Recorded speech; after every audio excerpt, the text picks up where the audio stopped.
Friends, Siragadikka ஆசை serial today episode என்ன மாதிரியான ட்விஸ்ட் ஆக்க போகுதுன்னு பார்க்கலாம். செல்வம் முத்துவை பார்க்கறதுக்காக வந்திருக்காங்க. உடனே முத்து வாங்க சாப்பாடு ரெடியா இருக்கு சாப்பிடுங்கன்னு சொல்றாங்க.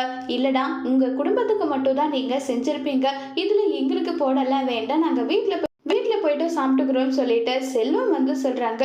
இதை கேட்டதோ, ஏன்டா இப்படி எல்லாம் பேசிட்டு இருக்க, உட்காந்து சாப்பிடுன்னு சொல்லிட்டு உட்காந்து சாப்பிட சொல்றாங்க. உடனே அங்க ரோகிணி மீனா, எங்களுக்கு டைம் ஆகுது, நான் அங்க கிளம்பி போறேன்னு சொல்றாங்க. இல்ல, அவங்க ஃப்ரெண்டுங்க வந்திருக்காங்க, ஒரு 5 நிமிஷம் இருங்க, அவங்க சாப்பிட்டுட்டோம், அதுக்கப்புறம் உங்களுக்கு நான் செஞ்சு கொடுக்குறேன்னு சொல்லிட்டு இருக்காங்க. உடனே ரோகிணி கோவமா அங்க இருந்து போயிட்டு மனோஜ் கிட்டே சொல்றாங்க.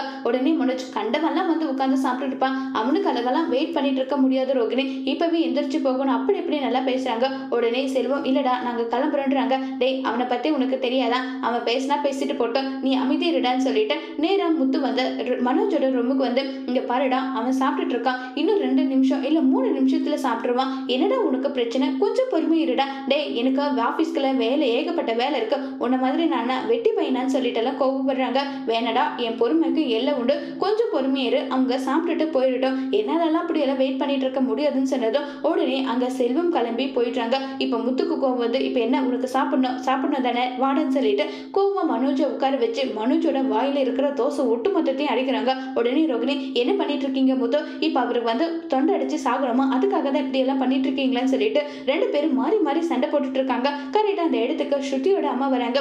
இப்படி சண்டை போட்டு இந்த குடும்பத்திலேயே நீ வாழ்ந்துட்டு இருக்க, என்ன ஸ்ருதி, நீ ஏன் தேடிக்கிட்ட வாழ்க்கை எந்த அளவுக்கு கேவலமா இருக்க பாருன்றாங்க. இங்க பாருமா, நீ எதுக்காக போன் பண்ணாம வந்த, அது உன்னுடைய தப்பு தானே, இங்க இருந்து நீ போ, நான் அப்புறமா உனக்கு கால் பண்றேன்னு சொல்றாங்க.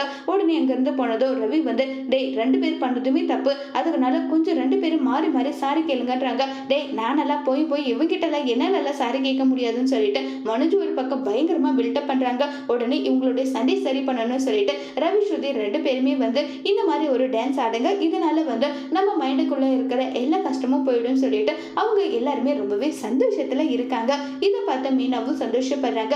அடுத்ததா சிந்தாமணி அவங்களுடைய ஆளுங்களை வர வச்சு முத்துதான்ற விஷயம் தெரியாம டிரைவிங் கிளாஸ்க்கு கத்துக்கிறதுக்காக வராங்க. இதை முத்து பார்த்தத, ஓ இவனா, இவங்கிட்ட எல்லாம் கத்துக்கணுன்ற அவசியம் இல்லைன்னு சொல்லி சிந்தாமணி கோவப்படுறாங்க. அதோட இந்த எபிசோட முடிச்சிருக்காங்க.